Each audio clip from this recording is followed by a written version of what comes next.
नमस्कार बंधुगण आपण मानकु अकुहा कहानी चैनल को स्वागत। आज पुणी मु आपणक पाखकु नहीं आसी गोटे अभिन्न प्रेम कहानी जार नाम होची सागर र सागरिका। चलंतु सुनिबा एही सागर र सागरिका रे कौन रहीची।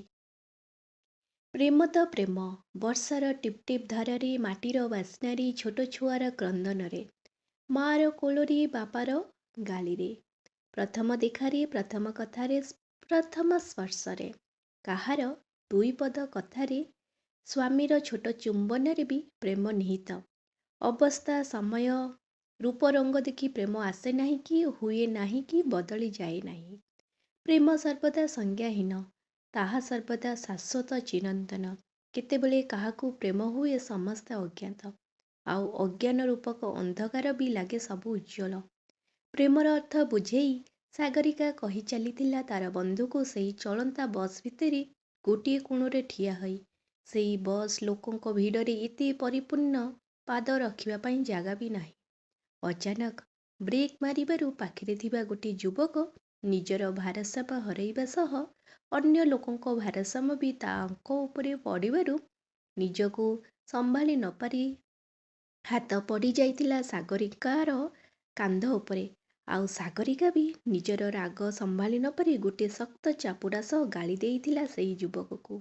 आउ रागरे कहिथिला देखा जाउछ तो भल मनुष्य बोली काम कौन पाई एते निम्नमानर कौन भाबिल एमिति कले झिया पशिଯିव तम जालरे तम बोली पुओ को भल भाबरे जानिछि एमिति बस भितरे पशि धक्का मारी बसर दोष देई सरी मागी झियो को निज जालरे पसैबा प्रेम करिबार बाहाना सबु जना बदमाश पिला सबु तमे।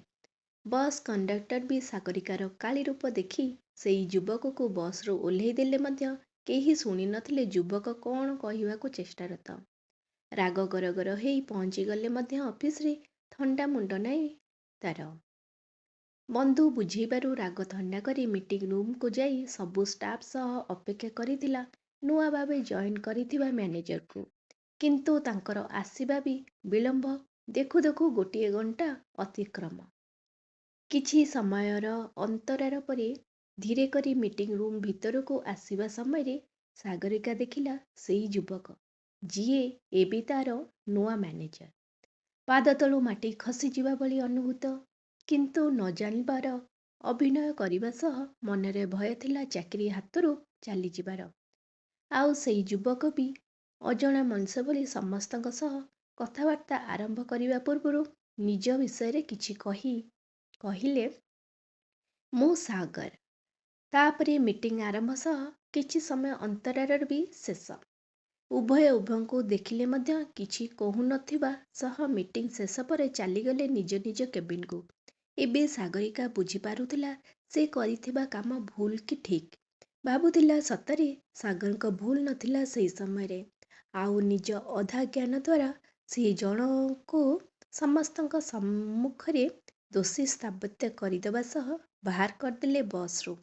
सतरे यदि सागर खराब मनीष होइथांती ताहले मनरे राग रखी एई समय समस्तक सम्मुखरे ताकू गाली करी बाहर कर देइथांते सबुदिन पाई।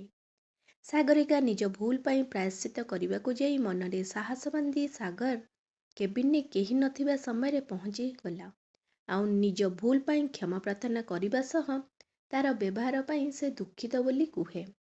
सागर टिके गंभीर स्वर रे देख सागरिका एबे मु जदि तमर मैनेजर हेई नथांती ताहले तमे कौन सत्य केबे जानी थांत ना निजर किछि भूल अछि बोली भाबी थांत। तेणु निज राग को नियंत्रण करी पारिपार्श्विक को लक्ष्य रखी विचार करिबा निहाती आवश्यक। एबे क्षमा प्रार्थना कले से समय कौन फेरी आसीबो। सागरिका आउ किछि न कही चली आसिले मध्य बहुत राग लागुथुला मने मने सागर उपरे कही चलुथुला पूरा भला खडूस कोठिकार मते भाषण मारिदेला क्षमा तो मागिली आउ कौन करिबी तार प्रत्युत्तर न देई आउ कार उदाहरण आउ कास होइथिले ताकू क्षमा मागी थांती तम पाखु कौन पई जाई थांती। सागर उपरे दिन सागर रागे रागे शेषरे फेरीगला तार रूम को। एई राग भितरी बहु दिन अतिक्रम कामर भारसाम्य थिबारु सागरिका काम करू करू केतेबेले राति 11टा होई गलानी से जानी नाही। अचानक घंटा देखिबारु ବେଶୀ ବିଳମ୍ବ ହୋଇଯାଇଥିବାରୁ ତରତର ହୋଇ ବାହାରି ପଡ଼ିଲା ଘରକୁ। କିନ୍ତୁ ରାସ୍ତାରେ ସେଦିନ ନା ବସ୍ ନା ଅଟୋ। ମନ ତାର ଭୟର ଧକ୍ ଧକ୍। ଅଜଣା ମଣିଷ ଦେଖିଲେ ମନରେ ଭୟ ମାଡ଼ି ଆସୁଥିଲା ତାର। କିନ୍ତୁ ଏବେ କ'ଣ କରିବ ସେ? ବର୍ଷା ରାତି ପାଇଁ ଫୋନର ନେଟୱାର୍କ ବି ଠିକ୍ ସେ କାମ କରୁନାହିଁ। ମନ ତାର ଭୟରେ କାନ୍ଦ କାନ୍ଦ। ଏହି ସମୟରେ ଗୋଟେ କାର୍ ଆସି ତାର ସମ୍ମୁଖରେ। ଭୟରେ ତାର ମୁହଁରୁ କଥା ପଦଟିଏ ନାହିଁ। ବର୍ଷା ରାତିରେ ବି ଝାଳ ଜର ଜର। ଥର ଥର କଣ୍ଠରେ ସାହସ ବାନ୍ଧି ଜୋର କରି ପଚାରି ଦେବାରୁ କିଏ କାର୍ର ଝରକା ଖୋଲିଲା। ସାଗରକୁ ଦେଖି ମନରେ ଟିକେ ସାହସ ଆସିଗଲା ସାଗରିକାର। ସାଗର ଡାକିବାରୁ ସାଗରିକା ଆସି ବସି ପଡ଼ିଲା କାର୍ରେ। ସେଦିନର ରାଗ ଭୁଲି ସାଗରିକାକୁ ନିଜର ଲାଗିଥିଲା ସାଗର। ଆଉ ସାଗରିକା ଥିଲା ଆମର ଚୁଲବୁଲି ଝିଅ। ମନ ତାର ଶିଶୁ ଭଳି ନିଷ୍ପାପ। ଆଉ ପାଟି ତାର ଗୋଟିଏ ମୁହୂର୍ତ୍ତ ପାଇଁ ବନ୍ଦ ନାହିଁ। ବାହାରେ ଝିପା ବର୍ଷା ଆଉ ଭିତରେ ସାଗରିକାର କଥା ସରିବାର ନାମ ଧରୁନଥିଲା ସେଇ ରାତିରେ। କିନ୍ତୁ ସାଗର ଚୁପ୍ କରି ଶୁଣି ଚାଲୁଥିଲା ତାର କଥା। ସେତେବେଳେ ସେ ଜାଣିବାକୁ ପାଇଲେ ସାଗରିକାର ବାପା ନାହାନ୍ତି, କିନ୍ତୁ ପଛରେ ଛାଡ଼ି ଯାଇଛନ୍ତି ଅଚଳ ସମ୍ପତ୍ତି ସହ ତାର ମାଆକୁ। ସାଗର ଘର ସମ୍ମୁଖରେ ଛାଡ଼ି ଫେରି ଆସିଲେ ନିଜ ରୁମ୍କୁ। ଧୀରେ ଧୀରେ ଦୁହିଁଙ୍କ ଭିତରେ ବନ୍ଧୁତାର ସମ୍ପର୍କ ବଢ଼ିବାରେ ଲାଗିଲା। ନିଜର ସୁଖ ଦୁଃଖ ରାଗ ରୁଷାରେ ଦୁଇଜଣ ଭାଗିଦାର ଥିଲେ। ଦୁହିଁଙ୍କ କାହାଣୀ ଆରମ୍ଭ ହୋଇଥିଲା ସେଇ ଶକ୍ତ ଚାପୁଡ଼ାରୁ, ଆଉ ଶେଷ ଥିଲା ବନ୍ଧୁ ସମ୍ପର୍କରେ। କିନ୍ତୁ ସାଗରିକା ପାଇଁ ଏହି ସମ୍ପର୍କ କେବଳ ବନ୍ଧୁରେ ଅଟକି ନଥିଲା। ସେ ଧୀରେ ଧୀରେ ସାଗର ଆଡ଼କୁ ଆକର୍ଷିତ। ପ୍ରଥମ ପ୍ରେମର ପ୍ରଥମ ଛୁଆଁ ତା ମନ ମନ୍ଦିରରେ ଏମିତି ଲାଗିଥିଲା ଯେ ସେ ଏବେ ସାଗର ବିନା ନିଜକୁ ଅଧୁରା ମନେକରେ। କିନ୍ତୁ ସାଗରର ମନ କଥା କ'ଣ ସେ ଜାଣିନାହିଁ ବିଗତ 1 ବର୍ଷ ହେଲାଣି। ତାର ସେଇ ପ୍ରେମର ପରିଣତି କ'ଣ ସେ ବି ଜାଣିନାହିଁ। ସାଗର କିଛି କହୁନଥିବାରୁ ସେ ସ୍ଥିର କଲା ନିଜର ମନର କଥା ଖୋଲି କହିବ ସାଗରକୁ। ଭାବିବା ଯେତେ ସହଜ, କରିବା ସେତେ କଷ୍ଟ। ଖୁସିରେ ସାଗରକୁ ଜନ୍ମଦିନ ଅଛି କହି ରାତ୍ରି ଭୋଜନ ପାଇଁ ଡାକିବାରୁ ସାଗର ତାର ଅନୁରୋଧ ରକ୍ଷା କରି ପହଞ୍ଚିଥିଲେ ସାଗରିକାର ଘରକୁ। ପହଞ୍ଚିଲା ବେଳକୁ ଘର ଅନ୍ଧକାରମୟ। ସାଗର ସାଗରିକାକୁ ଡାକି ଡାକି ଭିତରକୁ ପଶିବା ସମୟରେ ସବୁ ଲାଇଟ୍ ଅନ୍। ଚତୁଃପାର୍ଶ୍ୱରେ ନାଲି ଗୋଲାପୀ ବତୀ ସହ ଗୋଲାପ ଫୁଲ ଚାରିଆଡ଼େ। ସାଗରିକାକୁ ଦେଖି ଜନ୍ମଦିନର ଶୁଭେଚ୍ଛା ଦେବା ସମୟରେ ସାଗରିକା ହାତରେ ଗୋଲାପ ଫୁଲ ସହ ମୁଦି ଧରି ଗୋଟିଏ ଗୋଡ଼ରେ ଆଣ୍ଠେଇ ନିଜ ମନର କଥା କହିବାକୁ ଯାଇ କହିଲା, ୱିଲ୍ ୟୁ ମ୍ୟାରି ମି? ସାଗର ଜାଣିନାହିଁ ପ୍ରେମର ଅର୍ଥ କ'ଣ ତୁମ ନଜରରେ। କିନ୍ତୁ ମୁଁ ତୁମକୁ ଭଲ ପାଉଛି। ବିବାହ କରି ରହିବାକୁ ସର୍ବଦା ତମ ପାଖରେ ଚାହୁଁଛି। ମୋତେ ବିବାହ କରିବ କି? ତମେ ସାଗରିକାର ସାଗର ହବ କି? ସାଗର ରାଗି କରି ଗାଳି କଲେ ମଧ୍ୟ ସେ ମଝି ଡଙ୍ଗାରେ ପାଦ ଦେବା ଭଳି ହଁ କି ନା କହିନଥିଲେ। ସାଗରିକା ବି ଥିଲା ଜିଦଖୋର ପିଲା। ଉତ୍ତର ଯାହା ହେଲେ ବି ମଧ୍ୟ ଚଳିବ, କିନ୍ତୁ ତାକୁ ଉତ୍ତର ନିହାତି ରୂପରେ ଦରକାର। ଟିକେ ଧୀରେ ପୁନର୍ବାର ପଚାରିଥିଲା ସାଗରିକା, ମୋତେ ତମେ ପସନ୍ଦ କରୁନ କି? ନା ଆଉ କିଏ ଅଛି ତୁମ ଜୀବନରେ? ଯଦି ବି ଅଛି କହିପାର ମୋତେ। ମନ ଦୁଃଖ ହେଲେ ବି ମୁଁ ଖୁସି ହେଇଯିବି ତମର ଖୁସି ଦେଖି। କିନ୍ତୁ କିଛି ଲୁଚେଇବାକୁ ଚେଷ୍ଟା କର ନାହିଁ ତମେ। ସାଗର କହିଲା, ମୋ ଜୀବନରେ କେହି ନାହାନ୍ତି, କିନ୍ତୁ ତମର ସେଇ ପ୍ରଶ୍ନର ଉତ୍ତର ମୋ ପାଖରେ ନାହିଁ ଏବେ। ସାଗରର ଏଇଭଳି କଥା ଶୁଣି ନିଜ ଉପରେ ନିଜକୁ ନିୟନ୍ତ୍ରଣ ରଖି ନପାରି ସାଗରିକା ଟେବୁଲ ଉପରେ ଥିବା ଛୁରୀ ଆଣି ହାତ କାଟିଲା ବେଳେ ସାଗର ତାର ହାତକୁ ଟାଣି ଆଣିବା ସହ ବହୁ ଜୋର କରି ଆଲିଙ୍ଗନ କରି କହିଥିଲେ ଲୁହଭରା ଆଖିରେ, କ'ଣ ସାଗରିକା ଏତେ ବଡ଼ ଭୁଲ କ'ଣ ପାଇଁ? ପ୍ରେମର ମାନେ ନୁହେଁ ସର୍ବଦା ନିଜର କରିବା, ତାର ଅଲଗା ଅର୍ଥ ବି ବଳିଦାନ। ଆଉ ସେଇ ବଳିଦାନ ହେଉଛି ମୋ ପ୍ରେମର। ସାଗରିକା କିଛି ବୁଝି ନପାରି ପୁଣି ଥରେ କହିଲା, ନାଇଁ ସାଗର, ମୋର ସେଇ ବଳିଦାନ ଦରକାର ନାହିଁ। ତମେ କେବଳ ମୋର ଆଉ ମୁଁ ତୁମର। ସାଗର କହିଲେ, ନା ସାଗରିକା, ମୁଁ ତମର କେବେ ବି ହେଇପାରିବି ନାହିଁ କି ତମେ ମୋର। ଆଉ ଆମ ସମ୍ପର୍କକୁ ଏହି ସମାଜ ବି ଗ୍ରହଣ କରିବ ନାହିଁ। କି ସତ୍ୟତା ଜାଣିଲା ପରେ ବି ତମେ ବି ମୋତେ ଗ୍ରହଣ କରିପାରିବ ନାହିଁ। ଆଶ୍ଚର୍ଯ୍ୟ ହେଇକରି ସାଗରିକା କହିଲା, କି ସତ୍ୟତା? ସାଗର କହିଲେ, କିଛି ନ ଜାଣିବା ଭଲ ଆମ ଦୁଇ ଜଣଙ୍କ ପାଇଁ। ତମେ ମୋତେ ଭୁଲିଯାଇ ଆଉ କାହା ସହ ବିବାହ କରି ନିଜର ସୁନାର ସଂସାର ଗଢ଼। ସାଗରିକା କହିଲେ, ତମେ କୁହ ପ୍ରଥମେ କି ସତ୍ୟତା ମୋର ଆଣ ତମକୁ। ସାତଧରା ଲୁହ ସହ କୋହଭରା ସ୍ୱରରେ ସାଗରିକା କହିଲେ, ମୋତେ ବିବାହ କଲେ ସାଗର କହିଲେ, ମୋତେ ବିବାହ କଲେ ତମେ କେବେ ମାର ଡାକ ଶୁଣିବ ନାହିଁ କି ମୁଁ କେବେ ବାପର। ସାଗର ଏହି ଗୋଟିଏ କଥା, ମୋତେ ମାର ଡାକ ଦରକାର ନାହିଁ। ମୋତେ କେବଳ ତୁମର ପ୍ରେମ ଲୋଡ଼ା। ଯଦି ବି କେବେ ଭବିଷ୍ୟତରେ ମା ଡାକ ଶୁଣିବାକୁ ଇଚ୍ଛା ନ ହୁଏ, କାହାକୁ ନିଜର କରି ଆଣିବି। ରକ୍ତର ସମ୍ପର୍କଠାରୁ ପ୍ରେମର ସମ୍ପର୍କ ମହାନ। ସାଗର କହିଲେ, ତମେ ବୁଝୁନ ସାଗରିକା, ଖାଲି ମା ଡାକ ନୁହେଁ, ନା ତୁମକୁ ଦେଇପାରିବି ଶାରୀରିକ ସୁଖ ନା ମାନସିକ। ମୋ ସହ ତମ ଜୀବନ ଅନ୍ଧାର। ଛଳ ଛଳ ଲୁହ ଆଖିରେ ସାଗରିକା, ସାଗର, ତମେ କ'ଣ ଭାବିଲ? ମୋ ପ୍ରେମ କ'ଣ ଏତେ ତୁଚ୍ଛ ଯାହା ଖୋଜେ ଶରୀରର ବାସ୍ନା? ମୋତେ କିଛି ଦରକାର ନାହିଁ। ତମ ହାତ ଧରି ସାରା ଜୀବନ କଟେଇବାକୁ ଇଚ୍ଛା ମୋର। ସାଗର ଚିଡ଼ି କରି, ତମେ ଅମାନିଆ କ'ଣ ପାଇଁ? ତମେ ବୁଝୁନାହଁ କ'ଣ ପାଇଁ? ତମର ପ୍ରେମ ମୋ ପାଇଁ ନୁହେଁ। ଆମ ସମାଜ ଆମ ସମ୍ପର୍କକୁ ଘୃଣ୍ୟ ରୂପରେ ଦେଖିବା ସହ ବଞ୍ଚିବାକୁ ଦେବେ ନାହିଁ।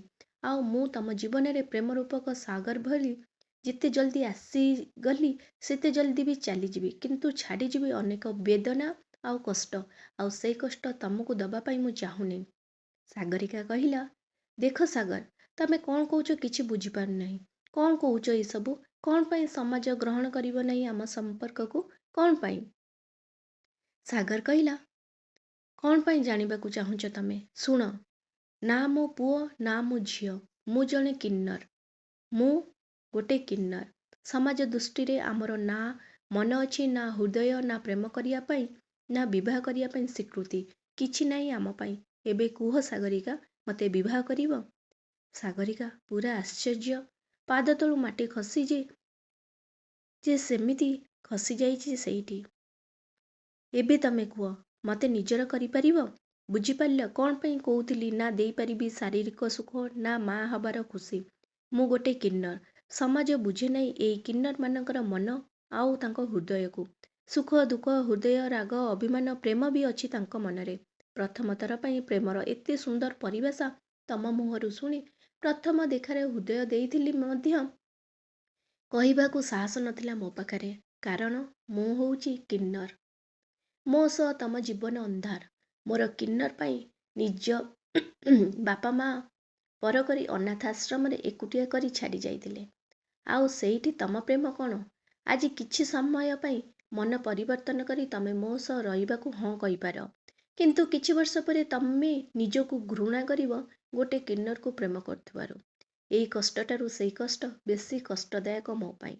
ଏତିକି କହି ଲୁହ ଝଳଝଳ ଆଖିରେ ସାଗର ଚାଲିଗଲେ ଗୋଟେ ମୁହାଁ ହେଇ। ପଛରୁ ସାଗରିକା ଯେତେ ଡାକିଲେ ମଧ୍ୟ ଶୁଣିଲେ ନାହିଁ। ତା ପରଠାରୁ ସାଗର ଦେଖାଯାଇ ନଥିଲେ ସେଇ ଅଫିସରେ କି ସେଇ ସହରରେ। ପ୍ରାୟ 4 ବର୍ଷ ପରେ ଅଚାନକ ପୁଣି ସେଇ ପୁରୁଣା ସହରକୁ ଆସିଥିଲେ କାମ ପାଇଁ ସାଗର। ମିଟିଂ ରୁମ୍ରେ ବସିଥିବା ସମୟରେ ଶୁଭିଲା ଚିହ୍ନା ସୁର। ମୁଣ୍ଡ ଟେକି ଦେଖିଲା ବେଳକୁ ସାଗରିକା, ଆଉ ସେ ପୁରା ପରିବର୍ତ୍ତନ। ଶାଢ଼ୀ ସହ ହାତରେ ଚୁଡ଼ି ଆଉ ମଥାରେ ତାର ସ୍ୱାମୀ ନାମରେ ସିନ୍ଦୁର। ତାକୁ ଦେଖି ଭାବିଦେଲେ ସେଦିନ ସାଗରିକାକୁ ଛାଡ଼ି ଚାଲି ଆସିବାର ନିର୍ଣ୍ଣୟ ଠିକ୍ ଥିଲା ତାଙ୍କର। ଆଉ ପ୍ରେମ କ'ଣ କିନ୍ନରଙ୍କ ପାଇଁ?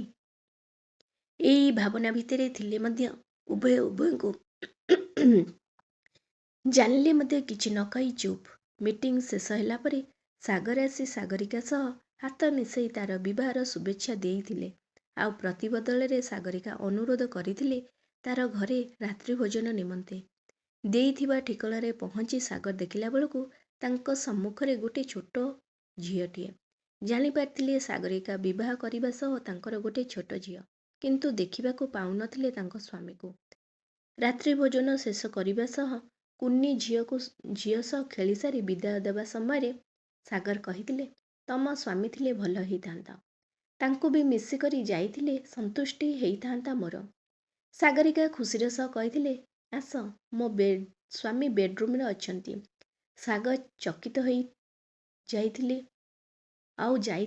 ବେଡରୁମ୍କୁ, କିନ୍ତୁ କେହି ନାହାନ୍ତି ସେଠି। ଅଚାନକ ଆଖି ପଡ଼ି ଯାଇଥିଲା ସାଗରଙ୍କର କାନ୍ଥର ଟଙ୍ଗା ଯାଇଥିବା ଫଟୋ ଉପରେ, ଯାହା ଥିଲା ତାଙ୍କର। ସେ ବୁଝିପାରିନଥିଲେ କିଛି। ସାଗରିକା ହସିକରି କହିଲେ, କ'ଣ ହେଲା? ତମ ଫଟୋ ଦେଖି ଆଶ୍ଚର୍ଯ୍ୟ ଭାବୁଛ? ତମେ କେମିତି ମୋ ସ୍ୱାମୀ ହେଇଗଲ? ତମେ ତମ କଥା କହି ଚାଲିଗଲ ସେଦିନ, କିନ୍ତୁ ମୋ କଥା ପଦଟି ଶୁଣିଲ ନାହିଁ। ସେଦିନ ବି କହିଥିଲି, ଆଜି ବି କହୁଛି, ନା ମୋତେ ଲୋଡ଼ା ଶରୀରର ବାସ୍ନା ନା ସୁଖ। ଲୋଡ଼ା ଥିଲା ଆଉ କିଛି, କେବଳ ପ୍ରେମ ଆଉ ହାତ ଧରି ଚାଲିବାର ସ୍ମୃତି ସହ। ନା ଦେଖିଥିଲି ସେତେବେଳେ ତମର ରଙ୍ଗ ରୂପ ଜାତି ନା ଲିଙ୍ଗ। ଦେଖିଥିଲି ତମର ସେଇ ମନକୁ, ଯାହାକୁ ହୃଦୟ ଦେଇଥିଲି ମୁଁ। ତମେ ଛାଡ଼ିଯିବା ପରି ତମକୁ ନିଜର କରି ତମ ନାମରେ ସିନ୍ଦୁର ପିନ୍ଧିଛି, ଆଉ ଅପେକ୍ଷା କରିଥିଲି ତମକୁ। ଜାଣିଥିଲି ତମେ ଆସିବ ନିଶ୍ଚିନ୍ତ ଭାବେ। ଆଉ ଭାବୁଥିବ ସେ ଝିଅ କିଏ? ସେଦିନ ତମ ପଛେ ପଛେ ପାଗଳି ପରି ଦୌଡ଼ି ଦୌଡ଼ି ଯିବା ସମୟରେ ଛୋଟ ଶିଶୁର କାନ୍ଦ ଶୁଣି ଅଟକି ଯାଇଥିଲି ମୁଁ ସେଇଠି। ଆଉ ପାଇଥିଲି ଏହି ନିଷ୍ପାପ ଶିଶୁଟିଏ। ଏବେ ସେ ମୋର ବି ଜୀବନ। ତମେ ଗଲା ପରେ ତା ମୁହଁକୁ ଚାହିଁ ବଞ୍ଚିଥିଲି ମୁଁ। ଆଉ ମନେ ପଡ଼ିଗଲେ ତମ କଥା ଚାଲି ଆସେ ଏଇ ରୁମ୍କୁ କିଛି କ୍ଷଣ ପାଇଁ। ସାଗରିକାର କଥା ଶୁଣି ନପାରି ସାଗ ବହୁ ଜୋର କରି ଆଲିଙ୍ଗନ କରି ଲୁହଭରା ସ୍ୱରରେ କହିଥିଲେ, I love you Sagarika, I love you. Sagar ସର୍ବଦା ସାଗରିକାର ଥିଲା, ଆଉ ଅଛି, ଆଉ ରହିବ ମଧ୍ୟ। ମୋ ପ୍ରେମଠାରୁ ତମ ପ୍ରେମ ମହାନ। ଜାଣିଗଲି ପ୍ରେମ ସତରେ ନିଆରା। ତାର ସ୍ପର୍ଶରେ ସବୁକିଛି ବି ପରିବର୍ତ୍ତିତ। ତମକୁ ଭଲ ପାଉଥିଲେ ମଧ୍ୟ କହିପାରିନଥିଲି ମୋ ମନର କଥା। ମୁଁ ବହୁତ ବଡ଼ ଭୁଲ କରିଦେଲି ତମକୁ ଛାଡ଼ି। ଆଜି ଭୁଲିଗଲି କିନ୍ନର ବି ପ୍ରେମ କରିପାରେ। ଭୁଲ କହିଲ ସାଗର। ପ୍ରେମର ରଙ୍ଗରେ ସମସ୍ତେ ରଙ୍ଗେଇ ଯାଆନ୍ତି। କାହାକୁ ମିଳିଯାଏ, ଆଉ କାହାକୁ ମିଳିପାରେ ନାହିଁ ଏହି ପ୍ରେମ। ଆଉ ସେଇ ଶାଶ୍ୱତ ପ୍ରେମ ବି ଫେରିଆସେ ତମ ପାଖକୁ, ଯେମିତି ସାଗର ଆସିଗଲା ସାଗରିକା ପାଖକୁ। ଆପଣମାନଙ୍କୁ କାହାଣୀଟି ତ ସମାପ୍ତ ହେଇଗଲା। ଆଶା କରୁଛି କାହାଣୀଟି ଆପଣମାନଙ୍କୁ ଭଲ ଲାଗିଥିବ। ଯଦି ଭଲ ଲାଗିଛି କମେଣ୍ଟ ମାଧ୍ୟମରେ କୁହନ୍ତୁ, ଆଉ ଏହି ଚ୍ୟାନେଲକୁ ଜଲ୍ଦି କରି ଲାଇକ୍, ସେୟାର, ସବସ୍କ୍ରାଇବ୍ କରିଦିଅନ୍ତୁ। ନମସ୍କାର, ଜୟ ଜଗନ୍ନାଥ।